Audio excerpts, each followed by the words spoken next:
Good afternoon. It's Thursday, the 23rd of March 2017, just after 1 o'clock. Welcome to UK Column News. I'm your host, Brian Gerrish. With me in the... We're joined today by Patrick Henningsen of 21st Century Wire, who's joining us specifically to comment on yesterday's events in London.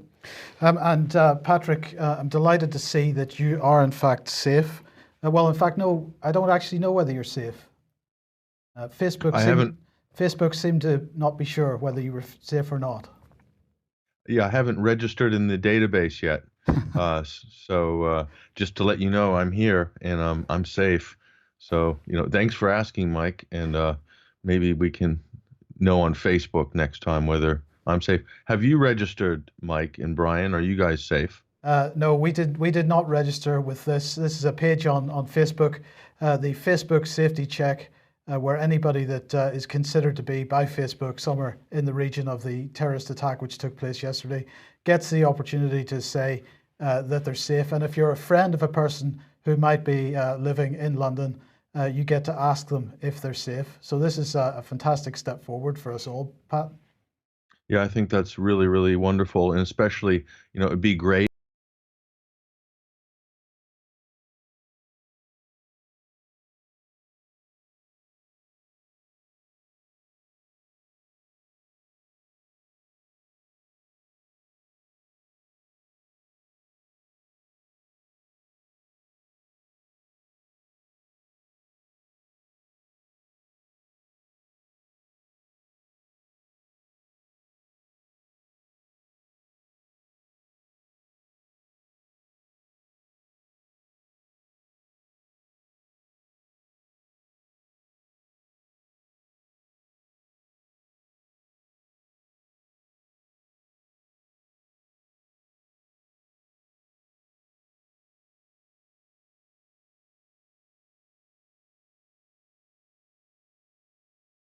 Some of the images from yesterday, maybe just ask you, because the key point here is, to my mind, again, not so much who actually carried out this particular event, but who's behind the sponsorship of the terrorist groups that the people that carry out events like this purport to support.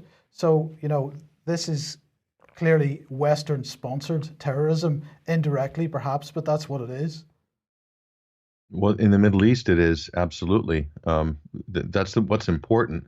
And also, I might remind people that the number one facilitator, if you want to talk about the physical facilitation of terrorism and the proliferation of that in Syria and Iraq too, is one country, and it's a NATO country, and its name is Turkey, and that should be underlined. But yet, you don't hear this from anybody in Brussels, especially, or from anybody in London or Washington, because Turkey's an important NATO partner. And of course, NATO has access to air-based facilities, military facilities, and other things in Turkey. And without Turkey, there would be no conflict in Syria, okay? Or there will only be half a conflict. And if you take away Jordan and Turkey, there would be no conflict in Syria in the last 6 years, armed conflict, because those two countries have been key in facilitating the movement of arms, fighters, and all other illicit things and activities, and especially Turkey. And so that's really important. The number one source country that's housing extremists right now, terrorists, is Turkey. But you don't see Turkey on the travel ban of Donald Trump's travel ban, and you don't see Jordan on this travel ban, and you don't see a number of countries that are either sponsors or the sources or housing internationally recognized members of internationally designated terrorist groups.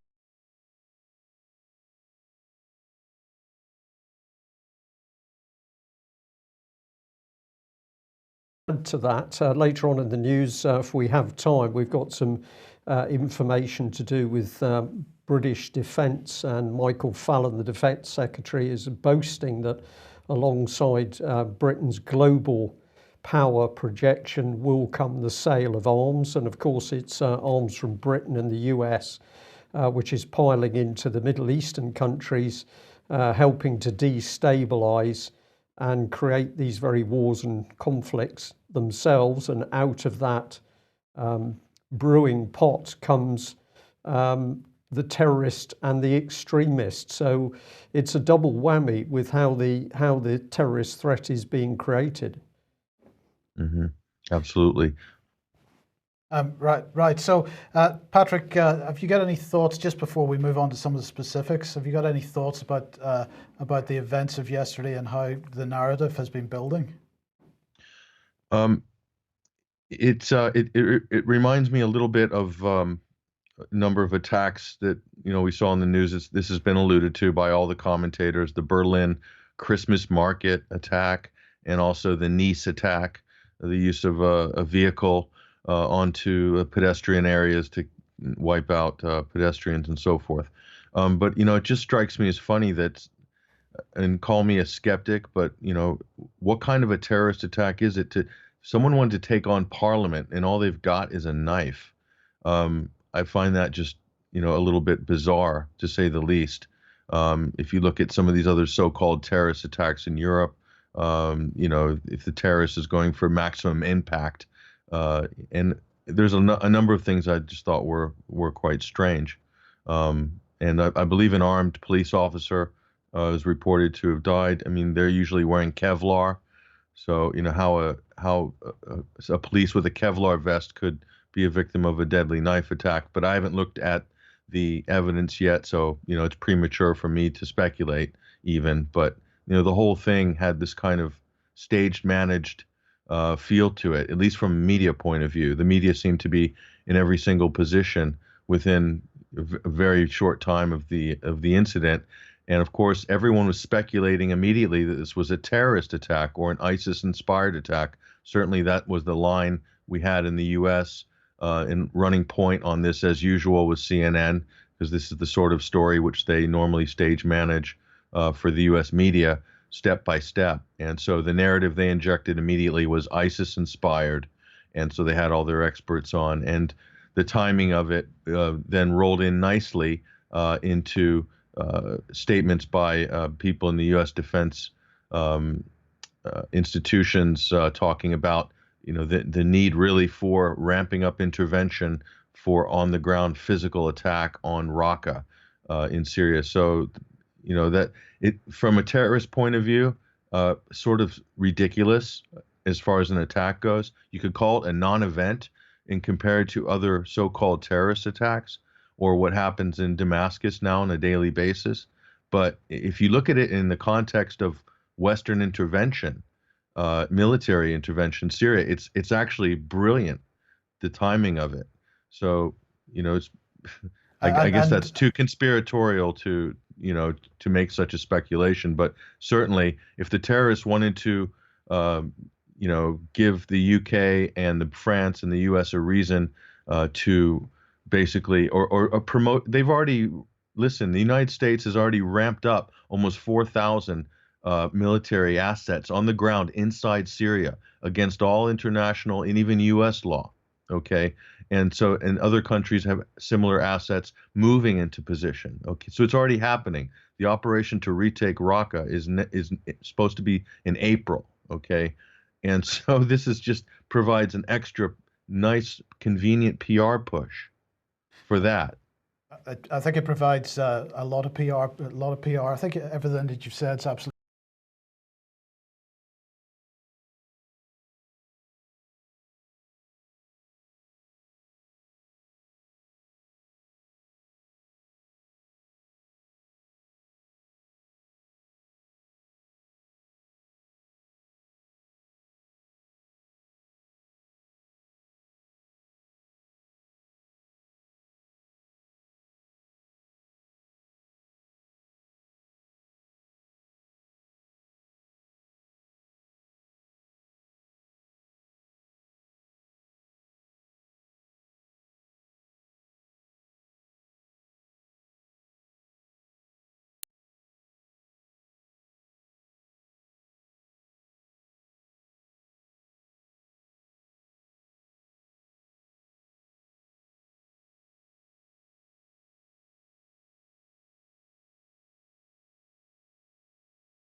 then came the praise from one of his colleagues in the Foreign Office.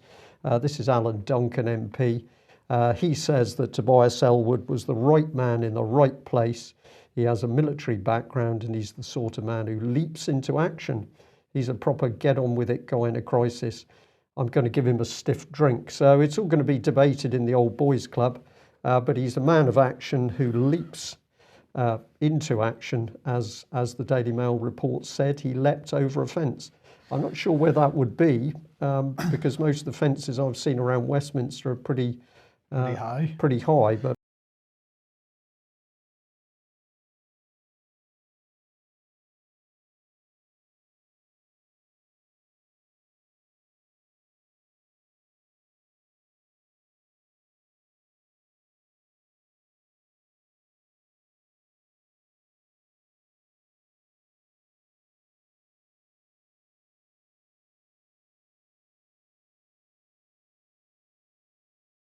version of Tobias Ellwood at the moment. So, these are great heroes, and these incidents, make the legend of their acts and so forth. Very impressive.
him from a failure in Surrey across to the Met to do the same job that he's just failed in with IT, and then you promote him into counter-terrorism. Good stuff. Well, Theresa May had plenty to say yesterday. I just thought we would listen to a couple of minutes of it and then we'll comment on it afterwards.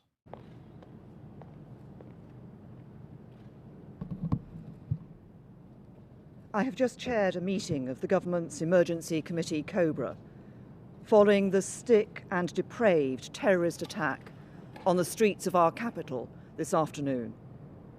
The full details of exactly what happened are still emerging, but having been updated by police and security officials, I can confirm that this appalling incident began when a single attacker drove his vehicle into pedestrians walking across Westminster Bridge, killing 2 people and injuring many more, including 3 police officers.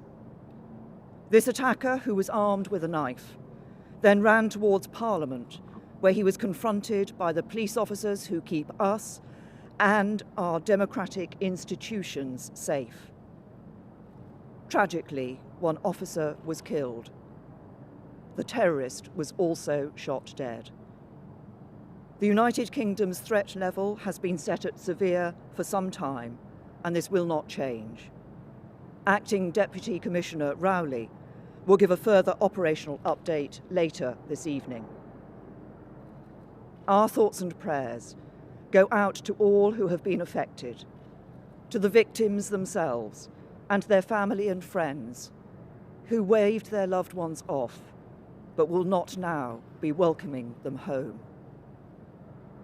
For those of us who were in Parliament at the time of this attack, these events provide a particular reminder of the exceptional bravery of our police and security services, who risk their lives to keep us safe. Once again today, these exceptional men and women ran towards the danger, even as they encouraged others to move the other way. On behalf of the whole country, I want to pay tribute to them and to all our emergency services for the work they have been doing to reassure the public and bring security back to the streets of our capital city. So that was what she said last night. Now, by this morning, that had changed a little bit. She gave as the Express was reporting here, gave a briefing to the Commons. She said, yesterday an act of terrorism tried to silence our democracy, but today we meet as normal, as generations have done before us, and as future generations will continue to do. And she went on to say that basically that the perpetrator's identity is known to the police and MI5, but when operational considerations allow, he's going to be publicly identified. She said that what she can confirm is that the man was British born and that some years ago he was once investigated in relation to concerns about violent extremism. She said that he was a peripheral figure. She said that the case involving him is historic. He's not part of the current intelligence picture. So that's what she had to say. I have to say that her sincerity during that briefing outside Number 10 was nauseating is the word. I thought it was it would have put Tony Blair to shame. It possibly even outdid him.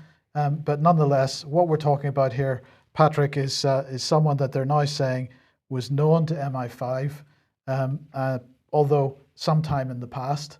But where does that leave us? Are we now being presented with the idea that we've got to be scared of anybody that the police may have known 20 years ago, perhaps? Well, this is the standard MO of the known wolf. So we saw exactly the same thing in almost every single, most of the attacks in Germany. Certainly the one with the Christmas market attack, the attack in Nice, that was a known wolf as well.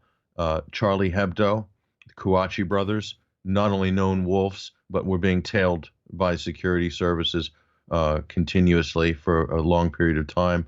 And their accomplice as well was also very much known and had a criminal record and links to extremism, etc. And so we see this time and time again on almost all of these cases, this profile of the known wolf. So at what point is the public going to, somebody maybe in the media perhaps might look into this and say, wow, this is a bit strange. This is just beyond a trend. How are all these people on the radar? And, you hear this bandied about endlessly on the mainstream media in the concern about young British jihadists going to fight in Syria, the 800 or so British fighters fighting with ISIS and al-Nusra in Syria. So if they know there's 800 of them, this is my question to everybody. If they know there's 800 of them from Britain, and I think that's a very low number, by the way, extremely conservative, then if they have that number, then they must know the names. And if they know the names, how are these people allowed to go back and forth? And we've said this on your show. We've said this years ago, actually. And Vanessa Beeley spoke in King's Cross, I believe, a couple of weeks ago. And there were people in the audience shouting. There were people throwing stink bombs outside.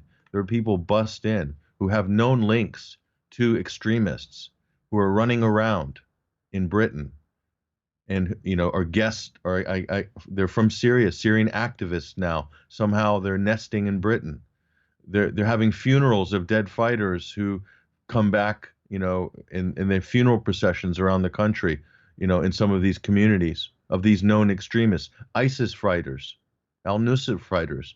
So what I'm saying is this is a very dangerous game, I believe, this whole covert, dirty war in Syria, and using these assets and then giving political legitimacy to some of these organizations that are blatantly promoting the most violent brand of extremism imaginable on the planet and what's going on in Syria. And that is being done right under the nose of this government, who who is concerned about terrorism. But yet people should ask the question, what is this government? What is the US government? What is the French government? What roles do these governments have, even the German government, in facilitating this terrorism that is spreading like a cancer? Okay. Patrick, I'm going to go further and I'm going to go back to the point earlier and say it's sponsored because, you know, who created Al Qaeda in the first place? Al Qaeda came out of the Mujahideen, sponsored by the CIA and Western governments. And we have the situation, as you say, where we seem to be building an excuse to take action in the Middle East. So we're training people in the Middle East, not directly, but by proxy, who are then either coming back or are being encouraged or at least people are being encouraged to admire what's going on in the Middle East and take action in the UK. That then is being used to drive what's going on in the Middle East, and so it becomes a continuous circle of activity. And as you say, these people are not being challenged in this country. In fact, some people are saying that, for example, the prevent strategy is encouraging this type of extremism, the growth of this extremism in this country. And so when you look at all these things that are going on, it may be circumstantial, but it is certainly building a picture which suggests strongly that the Western governments, Britain in particular, is supporting this kind of activity, this kind of extremism in order to drive forward with their political agenda. In not just a political agenda, this country, in the United States, Britain, many of the NATO member states, especially U.S. and Britain, they have a vested interest, who knows, in total, billions of dollars by now, in regime change in Syria. And the chief party they've been backing to achieve that regime change or destabilization in Syria has been the religious extremists, al-Nusra, Nour al-Din Zinki, Ahrar al-Sham, and these groups. These are the same as ISIS. This is what the British press refuses to acknowledge. This is what the U.S. press refuses to acknowledge. Okay, there is no difference. To the average Syrian, there's no difference between ISIS and al-Nusra. They're all religious extremists, violent maniacs. Okay, they might fly a different flag and have a different brand, but to the sort of I don't know, to use a kind word, to the naive Western media, they seem to want to distinguish and separate all these brands very neatly on the table, and so to talk of them in different ways. I met a 19-year-old student in Britain who told me two of his friends just got killed in a Russian airstrike while they were fighting for al-Nusra in Syria, and they're from some small town in England. One of them, I don't think, was even Muslim. So I have to ask, what's going on here? What's the scale of this problem? How is this able to happen for 5 years straight? Well, perhaps this gives us a little bit of a clue. This was Newsnight last night, talking about the events in London yesterday. And Simon Jenkins, the journalist, the columnist for the Evening Standard and The Guardian, was on. Evan Davis was asking the questions, and Evan Davis said to him, 4 innocent people were tragically killed. On the other hand, you don't want to give them, the terrorists, the publicity and the sense of momentum, that would create. And Simon Jenkins made it absolutely clear. He said, well, that's what you have just done. He said the BBC today has made the choice. They have opted, if I may say so, with the terrorist. Evan Davis sort of defended himself a little bit by saying, well, you can't just ignore what had happened. And Jenkins said, no one suggests you ignore it. That's what you always say when someone like me protests about how much publicity you give these incidents. You have a choice of prominence, and the prominence you've given is aiding and abetting terrorism. It's absolutely clear. He went on to make the point that when the IRA was active on the British mainland, these were considered criminal events. And he said what happened yesterday was no more than a criminal event. It should be considered a criminal event. He doesn't actually, he said, we don't actually know whether this was a real terrorist or somebody that was just mentally unstable. He said in no way was he decrying anybody that was killed or injured in the thing. But the point here is that the BBC, through the style of coverage that they chose to present, was promoting this extremism. And when you've got an organisation with the budget of the BBC promoting extremism in this way, then perhaps we're seeing the results of that. Simon Jenkins is spot on, absolutely. Okay, if you look at a few days ago in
festival of the glorification of international political terrorism the media engages in right from the get-go.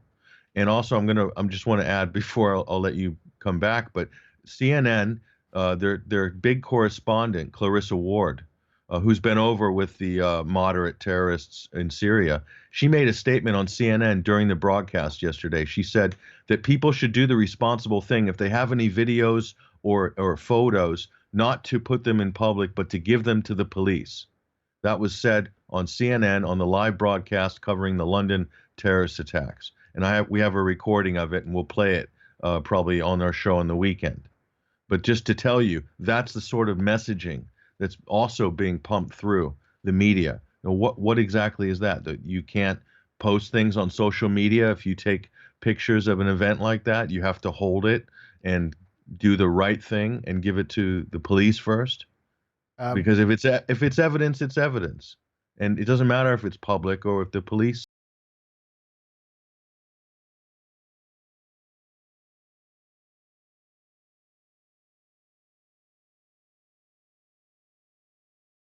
A lot of analysis done on the internet using images which were not handed to the police first.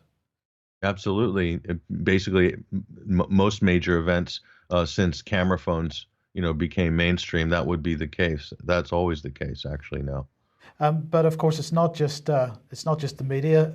I'm not really quite sure exactly when this happened, but sometime before the Paris attack, the original Paris attacks or something, we suddenly had well, monuments isn't the right word, but sort of public spaces in cities around the world suddenly getting new lighting systems so that no matter what event happens, we can light buildings and monuments up with the appropriate colors in order to show solidarity.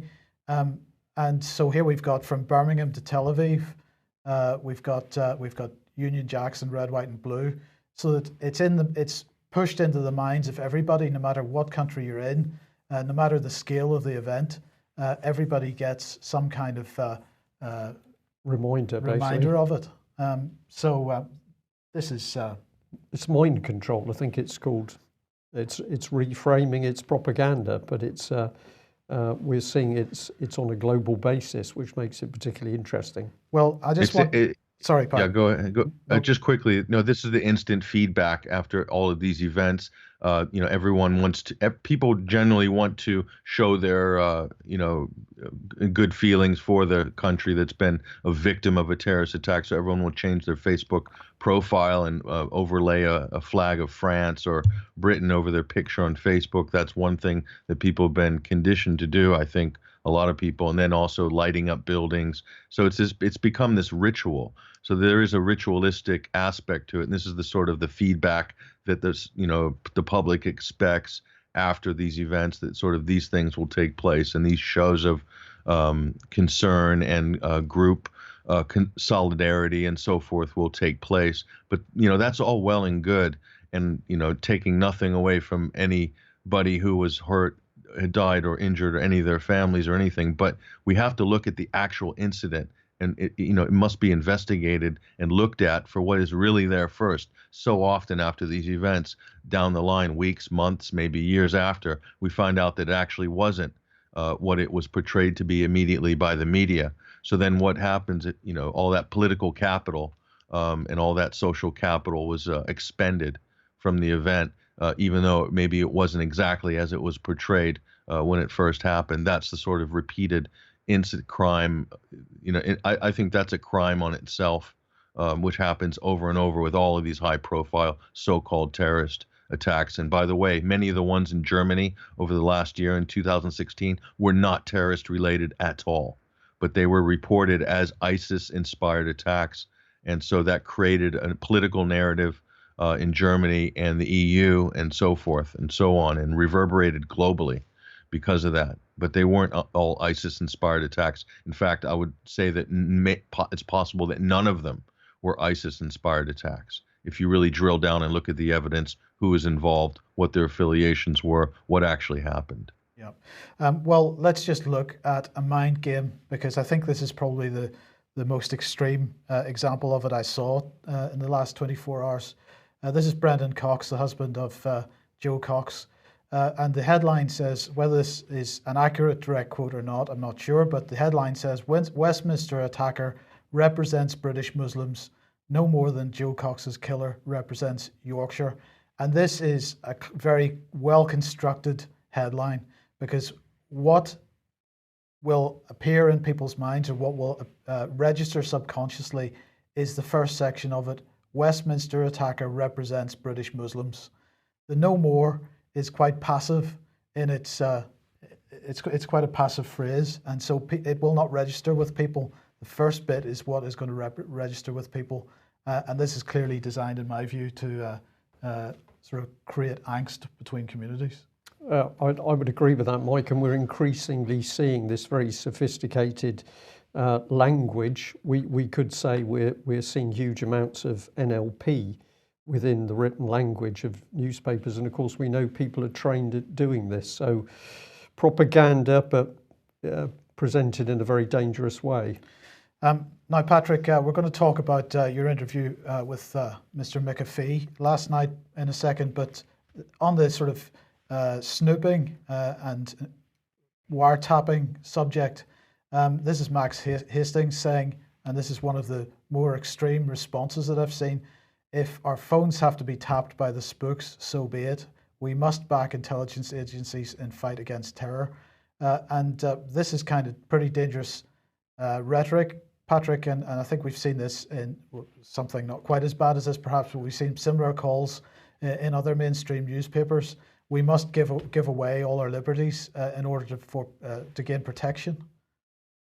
Yeah, well, that's where we're at right now as a society, is in the West anyway, is that there's an expectation, and we spoke about this last night with John McAfee, this founder of McAfee Antivirus, CEO of MGT Capital Investment, and pioneer in cybersecurity, and also a great pundit as well.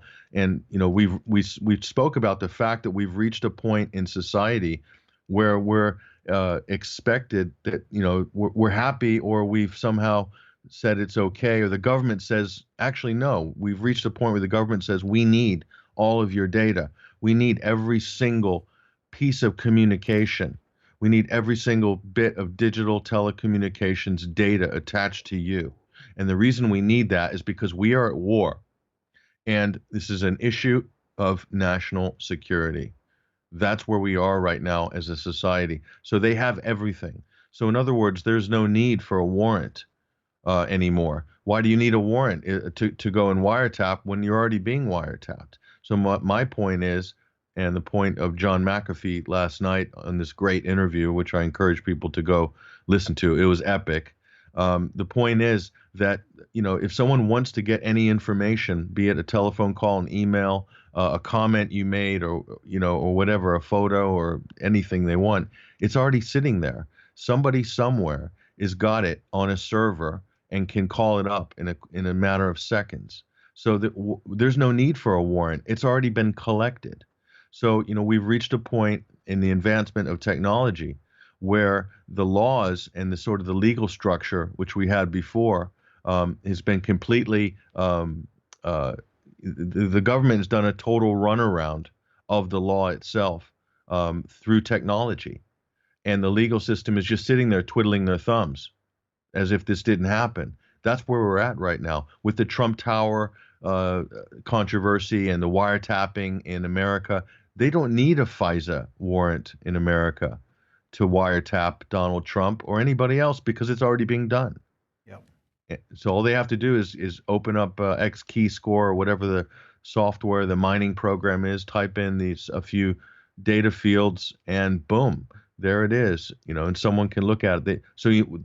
There's people who will look at it, who can look at it for a number of reasons under the auspices of national security, and keep it on a server forever, because storing data is cheap.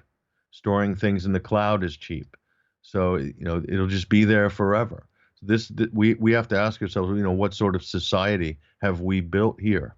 Because we're here. We're in 1984 right now. If Ed Snowden and the CIA Vault 7 leaks with WikiLeaks, or Julian Assange has illustrated this many times, we're in 1984.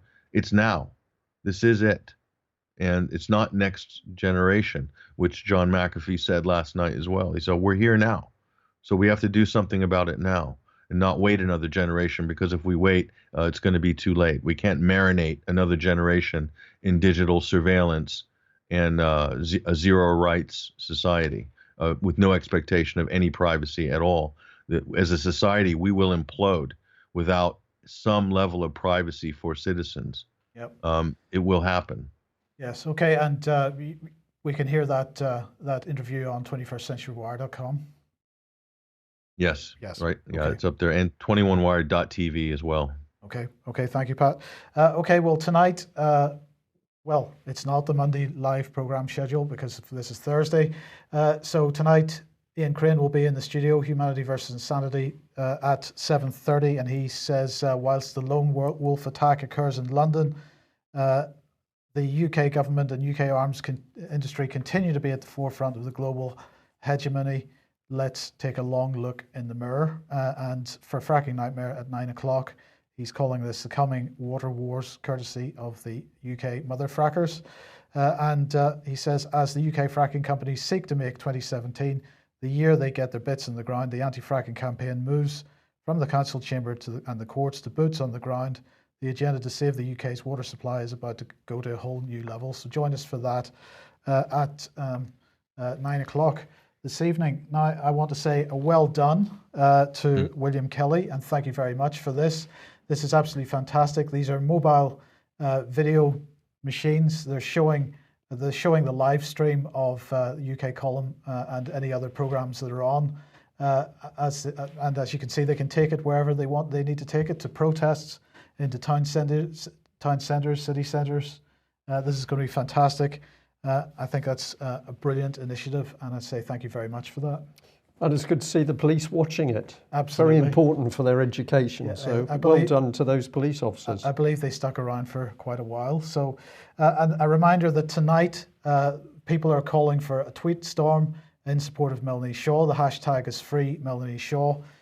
Melanie Shaw still in prison receiving inhumane treatment at HM Prison, Foston Hall. I believe still in solitary confinement. As far as we know, but of course her communication's heavily censored, so people that have been most instrumental in trying to help her are not able to communicate with her at the moment. Okay, so Patrick, you and Vanessa are off to the Middle East in the not too distant future. Yes, so we're hoping to we put out the word for an appeal for an investigative fund. We're planning to report from on the ground in the Middle East in multiple countries this spring, hopefully as early as April, but definitely in May. And so we need as much help and support as possible for that. So, we're putting an appeal out. If anybody wants to sponsor this, help us on any level at all, as much or as little as they want, it's greatly appreciated. We already have a number of ongoing investigations, as you know of, with stories in that region, especially in Syria, which we'll be able to follow up, and also some new stories as well. So we intend to make a big impact in terms of our journalism with that journey, and so we need our listeners and our readers' support to make that happen. So we really appreciate it for anybody that can help. Okay, thank you. That's 21stcenturywire.com for that. And Brian, Nottingham. Well, Nottingham, we are very keen for as many people as possible to come to the British Constitution event in Nottingham on the 22nd of April. A vast hall, a very beautiful hall. And the aim of this is not set piece talks. This is aimed for discussion groups on a number of different subjects. You can visit the BritishConstitutionGroup.com to have a look at those discussion groups. But this is getting people to share information on the ground, what you're doing, how it's working, what you think should be done. This is good people coming together to stop what we're seeing happening in this country and indeed worldwide. So if you are somebody who hasn't gone to one of these events before, please come along. But if you are active on the ground, we'd like to see you there in order to make friends and build a proper movement to, quote, reassert the rule of law. Okay, Patrick, the West's peaceful revolution narrative in Syria was a lie from the beginning.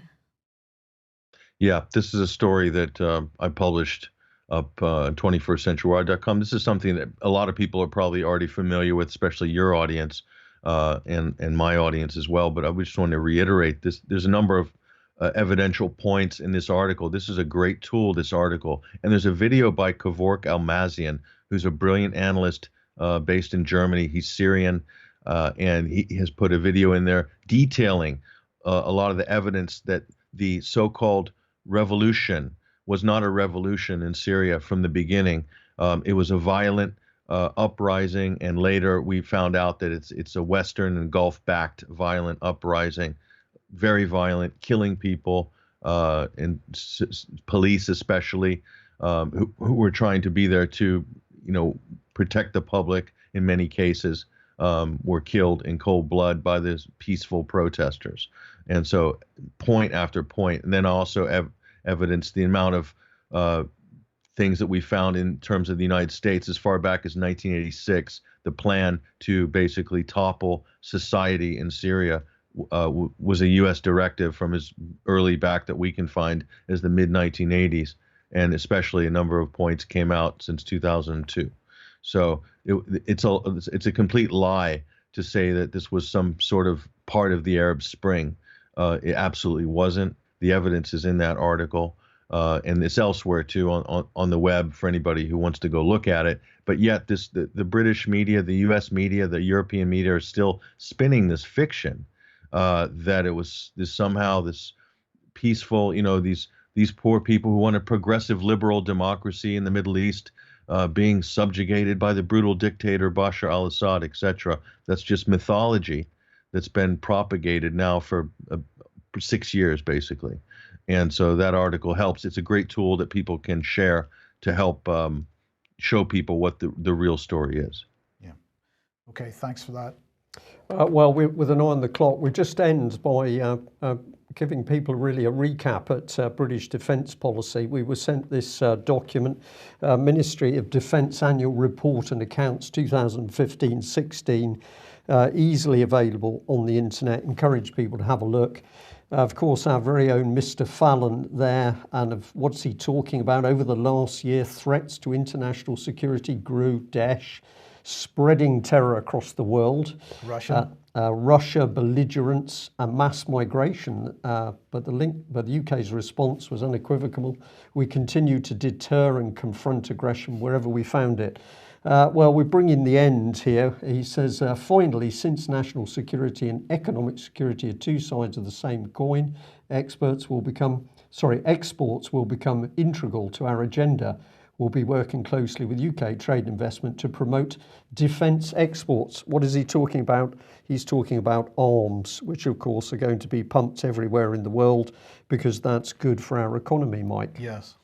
And I'll do this one very quickly. The other thing that comes out in this document under his signature, which I've been delighted to put on screen, the UK increased its contribution to EU common security and defence policy during 2015. It then details all the operations.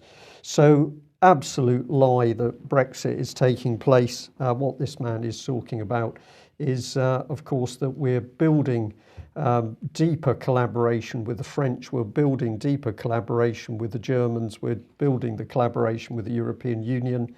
Brexit is simply a lie. Just very briefly, Patrick, but of course what he's talking about here as well is the fact that we're going to litter the planet with our weapons. Saudi Arabia undoubtedly will be a destination, and of course we can't forget Yemen. Mm-hmm. No, that's record-breaking arms sales from the U.S. and the U.K. to Saudi Arabia since the beginning of the war in Yemen in March 2015. So I think we're coming. I think it's 2 years now, 2-year anniversary of that war. So those are the big winners in those conflicts. So dead Yemenis equals profits for certain defense contractors. What else can we say? But we have this issue. It's a much bigger issue in America, and by the way, if the American defense industry is planning to steamroll Europe with its products, by the way, because America has economies of scale, Britain does not, and European defense manufacturers don't. So invariably, America will get the biggest piece of the pie and the profits for all of these initiatives that you're talking about. Well, in fact, we believe that BAE Systems will end up probably being owned by Lockheed Martin in the not too distant future.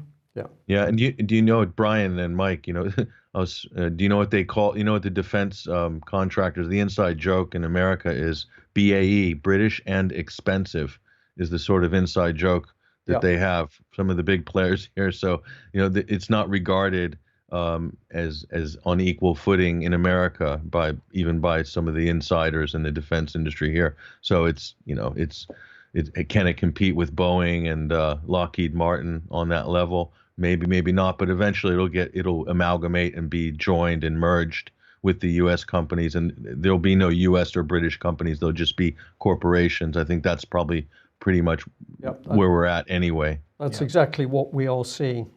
Yeah. Okay, well, Patrick, thank you very much for joining us.